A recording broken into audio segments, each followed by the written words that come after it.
Hello दोस्तों, कैसे हो आप सब लोग। क्लास 6 की एनसीईआरटी पढ़ेंगे अपन। इसमें अध्याय 4 पढ़ेंगे यानी चैप्टर नंबर 4 पढ़ेंगे। क्या बताती हैं हमें किताबें एवं कब्रें। सबसे पहले तो दुनिया के प्राचीनतम ग्रंथ देख लेते हैं, जो कि वैदिक काल में लिखे गए ऋग्वेद, सामवेद, यजुर्वेद और अथर्ववेद।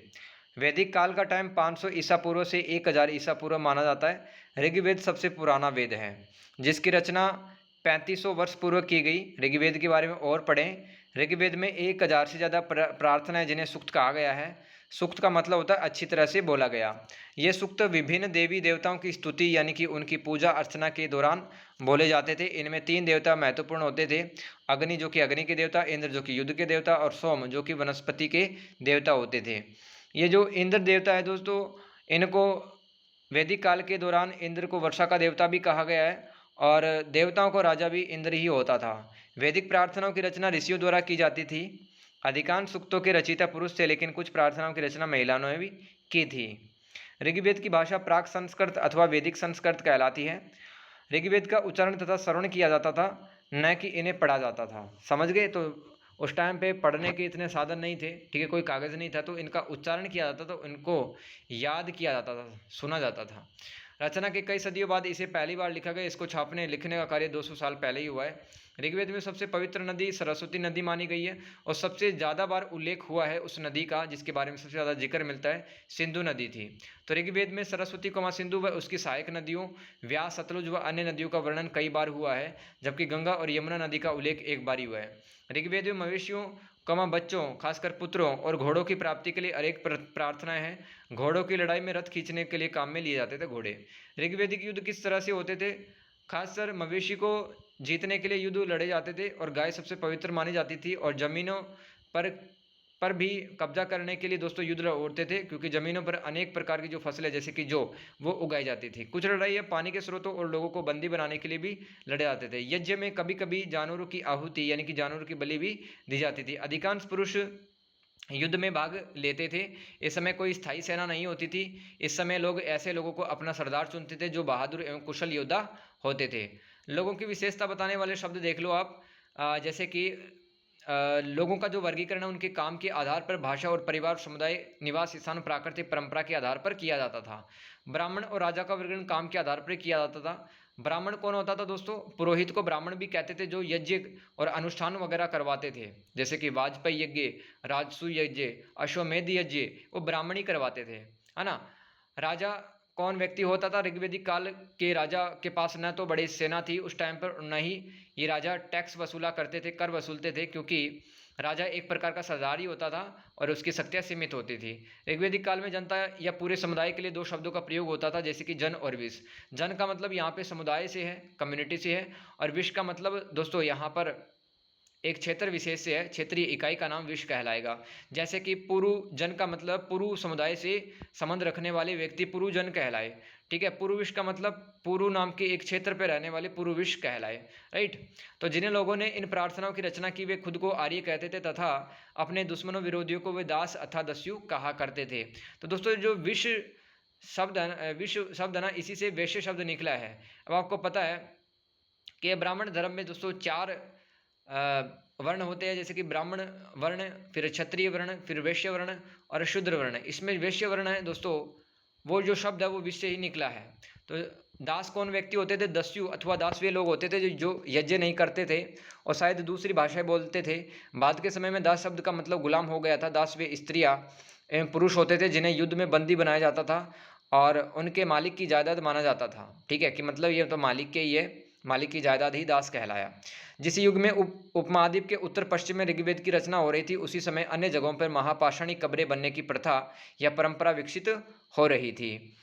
महापाषाणी कब्रों के प्रथा के संदर्भ में समझ लो, कब्र बनाने के लिए बड़े बड़े पत्थरों का प्रयोग ही महापाषाणिक युग कहलाया। तो महा का मतलब होता बड़ा और पाषाण का मतलब पत्थर, ठीक है।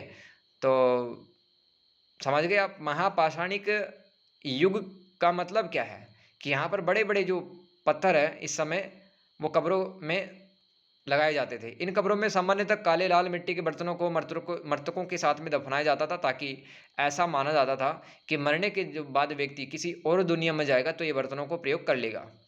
महापाषाण कब्रें बनाने की प्रथा लगभग 3000 वर्ष पूर्व शुरू हुई। यह प्रथा दक्कन दक्षिण भारत, उत्तर पूर्वी भारत और कश्मीर में प्रचलित थी। इनके साथ ही लोहे के औजार और हथियार, घोड़े के कंकाल, पत्थर व सोने के गहने भी इन महापाषाणिक कब्रों से मिले हैं।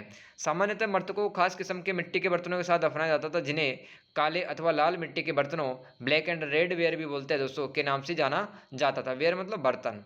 ब्रह्मगिरी में एक व्यक्ति की कब्र में 33 सोने के मनके व शंख पाए गए। दूसरे कंकालों के पास सिर्फ कुछ ही मिट्टी के बर्तन पाए जाते थे। ठीक है, तो इससे पता चलता कि अमीर व्यक्ति है उसके पास तो मतलब सोने के जो चीज़ें हैं वो मिलेंगी, और जो साधारण व्यक्ति होगा समाज में, उसके साथ में दोस्तों मिट्टी के बर्तन ही मिले हैं।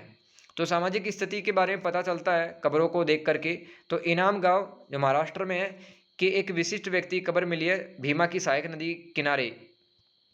यहाँ पर 3600 से लेकर 2700 वर्ष पूर्व लोग रहा करते थे। यहाँ पर वयस्क लोगों को प्राय गड्ढे में सीधा लेटाकर दफनाया जाता था। उनका सिर उत्तर की ओर होता था, साथ में खाना पानी के बर्तन भी दफनाए जाते थे। एक आदमी को 5 कमरों वाले मकान के आंगन में 4 पैरों वाले मिट्टी के बड़े से संदूक में दफनाया गया। ठीक है, शव के पैर मुड़े हुए थे। इनाम गांव के लोगों के काम धंधे कौन से होते थे? जैसे कि गेहूं, जौ, चावल, दाल, बाजरा, मटर व तिल के बीज मिले हैं। कई जानवरों की हड्डियां भी मिली है। कई हड्डियों पर काटने के निशान से यहाँ पर अंदाजा होता है लोग इन्हें खाते होंगे। नोट: आज से लगभग 2000 साल पहले चरक नाम के एक प्रसिद्ध वैद्य हुए हैं। उन्होंने चिकित्सा पर चरक संहिता नामक किताब लिखी। उन्होंने कहा कि मनुष्य के शरीर में 360 हड्डियां होती है, जो आधुनिक शरीर रचना विज्ञान की 206 हड्डियों से काफ़ी ज़्यादा मिलती है। संभवतः चरक ने अपनी गिनती में दांत, हड्डियों के जोड़ व कार्टिलेज को जोड़कर यह संख्या बताई होगी। ठीक है, तो 360 हड्डियाँ होती है, चरक जी ने कह दिया था। ठीक है, और आधुनिक शरीर विज्ञान में तो 206 हड्डियाँ ही बताते हैं। संस्कृत व अन्य भाषा देख लेते हैं।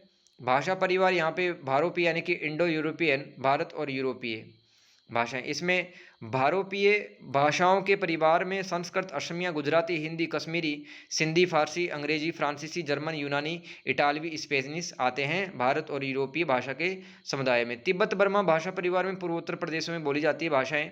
द्रविड़ भाषा परिवार में तमिल, तेलुगु, कन्नड़ व मलयालम बोली गई। ऑस्ट्रो एशियाटिक भाषा परिवार में झारखंड व मध्य भारत में ऐसी भाषाएं बोली जाती है।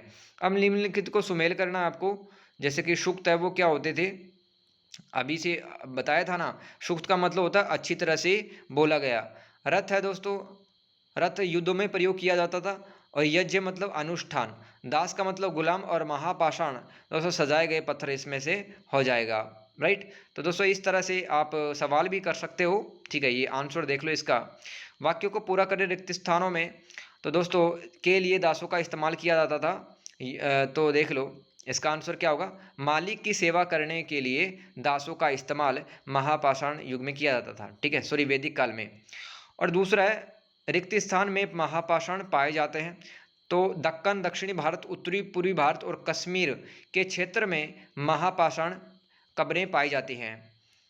क्या देख लो, जमीन पर गोले में लगाए गए पत्थर अथवा चट्टान का काम करते थे। ठीक है, इसके अंदर आ जाएगा चिन्हों का काम करते थे। पोर्ट होल का इस्तेमाल रिक्त स्थान के लिए होता था। पत्थरों के बने हुए कमरे में जाने के लिए पोर्ट होल का इस्तेमाल होता था। इनाम गांव के लोग खालिस्तान खाते थे। ठीक है, तो खालिस्तान की जगह लिखोगे अनाज, फल और मांस है वो इनाम गांव के लोग खाते थे। तो इस तरह से ये चैप्टर कंप्लीट होता है गाइज, चैप्टर नंबर 4। ठीक है, तो देखो एक लाइन मैंने अभी पढ़ी थी इस अध्याय नंबर 4 में। एक आदमी को 5 कमरों वाले मकान के आंगन में और 4 पैरों वाले मिट्टी के बड़े संदूक में, मतलब उस संदूक के 4 पैर होते थे, 4 पाए। ठीक है, समझ गए। तो एक इंसान के 4 पैर नहीं होते, उस संदूक के है ना वो 4 पैर थे, और 100 के पैर उसमें मुड़े हुए थे। समझ गए। तो इस तरह से अपन ने सक्सेसफुली इसको कंप्लीट कर लिया। मिलते हैं गाइज चैप्टर नंबर 5 में। इतिहास पढ़ रहे हैं क्लास 6 के NCERT. Thank you so much and God bless you.